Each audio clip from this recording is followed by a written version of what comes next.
Shalom, shalom. Hope everybody's doing all right.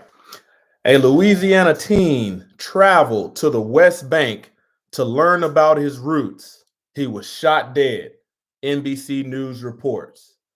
Man, today we're going to cover this in the news. This happened within the last 2 weeks. We're kind of hearing the Israel-Hamas conflict, not really hearing too much about it. It's not being pushed as heavy, but it is still relevant to what's going on the world front. So just gonna break down some of the key terms in here and go over what happened, as well as provide context to what uh, combat or areas that conflict where heavy war or conflict is going on, what that looks like. Because reading some of these articles to unparticipated people or people that have never been involved in that kind of thing, some of this stuff might sound foreign, but I'll give you some context on it. I'm gonna try to read this without butchering the young man's name, because this was definitely traumatic. So basically, a Louisiana teen traveled to West Bank, okay, to pretty much find his Palestinian roots, and ended up losing his life. He ended up going with his family, was shot dead, okay. Al-Mazari al-Karaki, West Bank, Tawifik Hafez Abdel Jabbar, 17, was born and raised in Louisiana in the city called Gretna, across the Mississippi River from New Orleans, and surrounded by the Delta swampland and bayous.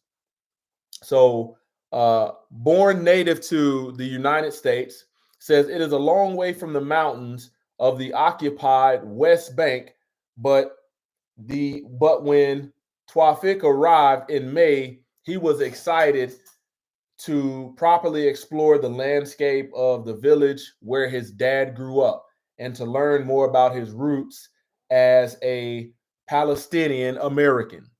So this actually, it looks like the story is just now surfacing, but this happened in, it says he arrived in May. When you hear the terminology West Bank, so-called, or due to its relation to the Jordan River, is the larger of the two Palestinian territories. When I first initially read this, getting concrete, I had to get on there and say, let me look where West Bank is, because that sounds somewhere like people vacation in the United States that you've never heard. But it is in relation to the Jordan River. It's the largest of two Palestinian territories, a landlocked territory near the coast of the Mediterranean Sea in the Levant region of West Asia. It is bordered by Jordan and the Dead Sea to the east, and by Israel to the south, west, and north. So it's landlocked. It says he loved the outdoors. His father, Hafez Abdel Jabbar, told NBC News, and Tawfik was eager to spend more time in the Al-Mazra al-Sharaki, about 10 miles northeast of Ramallah, and enjoyed all the reasons Palestinians love their homeland, he said. He never imagined he would end up burying his son on that very same land. If you've been tuned into this channel, if you tuned into Straightway, you've heard things about the Balfour Agreement and stuff like that mentioned. It's very, very critical to keep that in mind. Tawfik's family says he was a victim of mounting settler violence in the territory, which has been on the rise since the war began. A settler, by definition, is a person who has immigrated to an area and established a permanent residence there. So when you think about settler violence, a settler, we must keep in mind that there were already people there.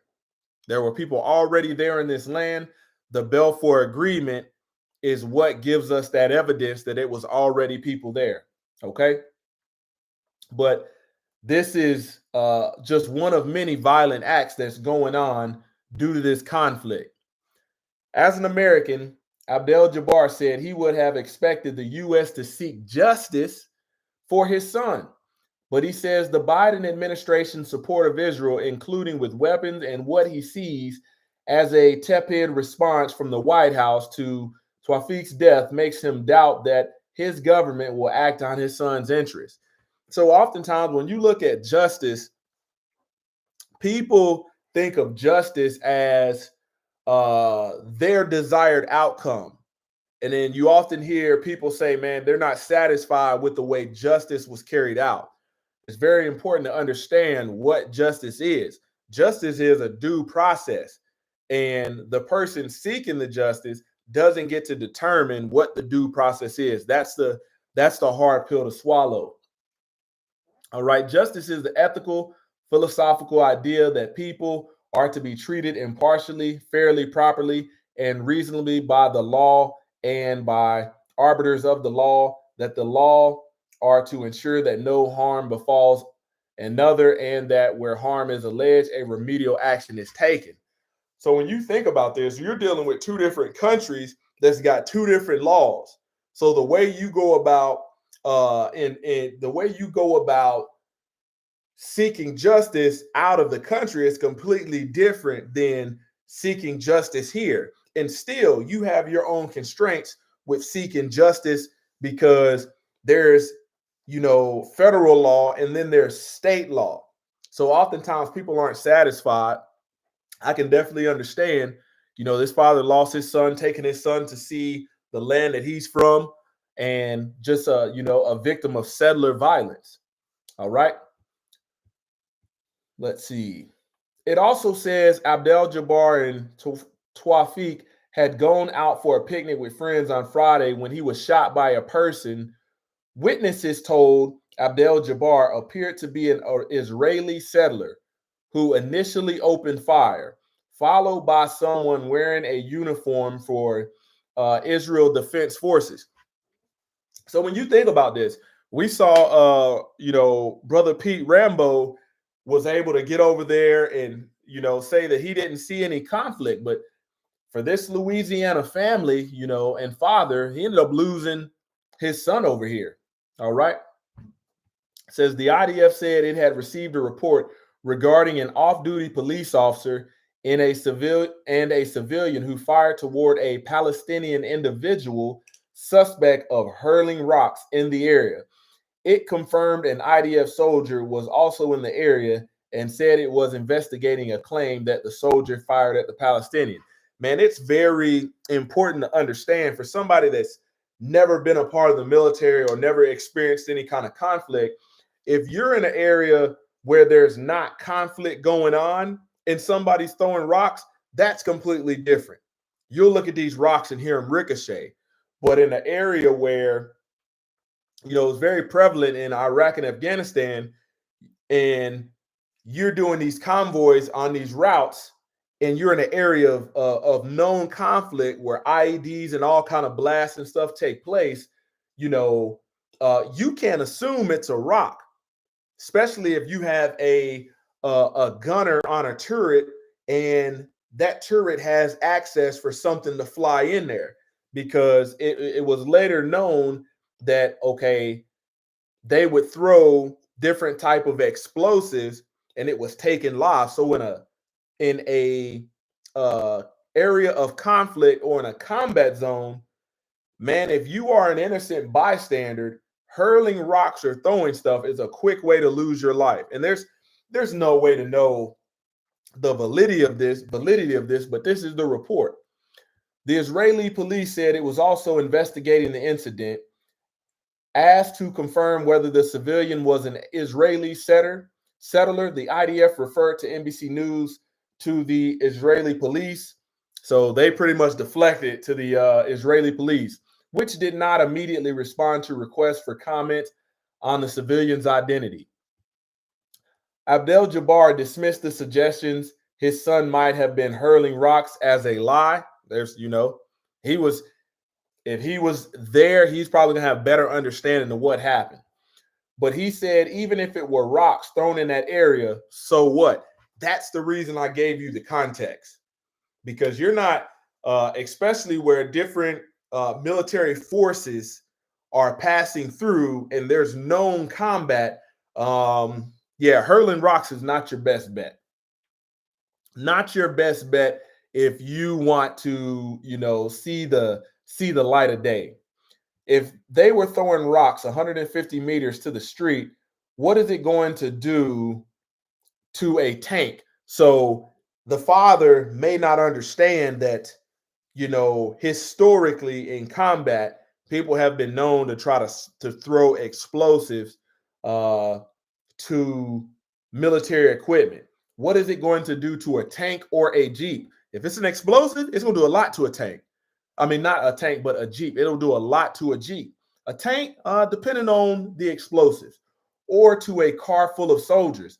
Yeah, that's where there's a lack of understanding. It says you're going to shoot the car 10 times because a guy threw a rock, he said.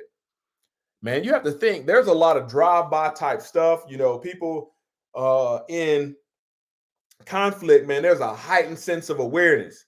Anything that looks, remotely suspect, you're honed in on it, whether whatever weapon system you have, you're not letting that, because that could be the difference between you making it home, especially in conflict.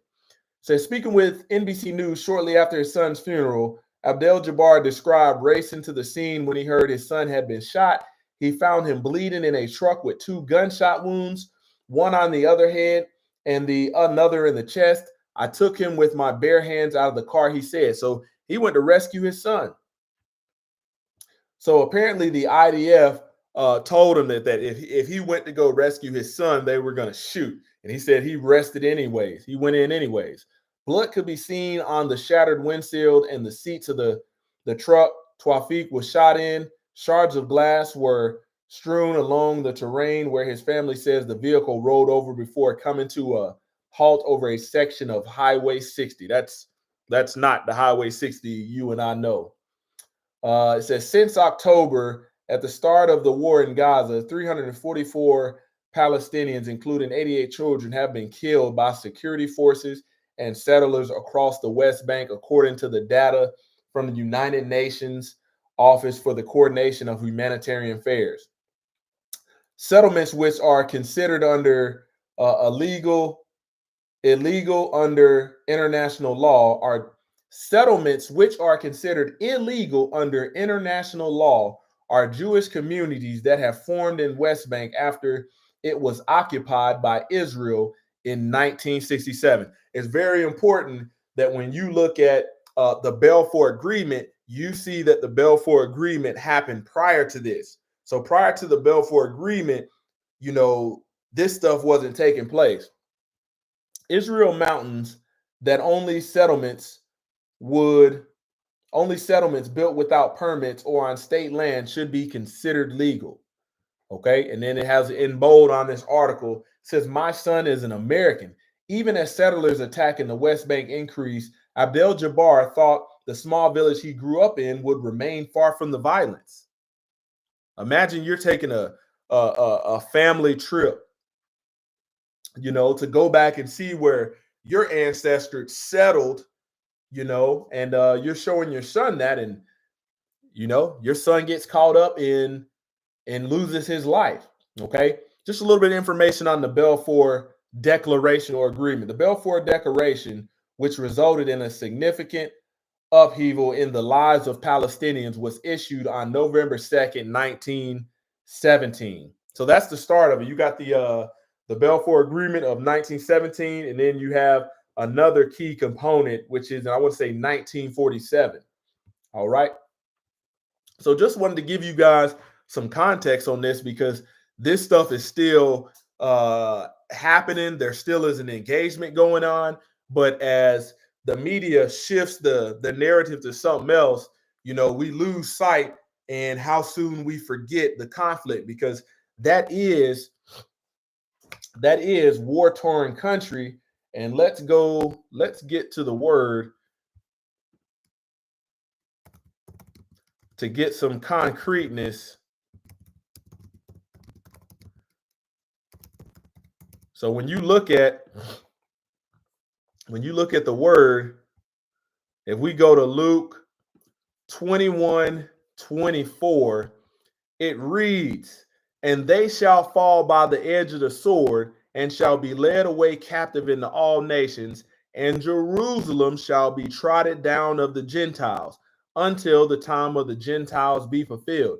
That's very important, especially to believers that think that, okay, we're seeing the people that are native to, these lands lose their life. And that's not the case. You're looking at Indo-Europeans that came from somewhere else, settled there, and then established their roots. It's the same thing if you look at if you say I'm an American and I lose my life. I'm not somebody native. I was born here, but my ancestry, my lineage is not native to here. And if you think about this, my people, when you look at Deuteronomy 28, that's the way that happened versus what's happening over there. A lot of people don't understand. So I just wanted to share that with you, just a tidbit of news. I'll probably be doing a little bit of news reporting and current events to keep you tapped in for those that don't pay attention to the news or you miss out on certain key events. So I'll definitely be doing this from time to time. I hope you guys have a blessed evening and a blessed week.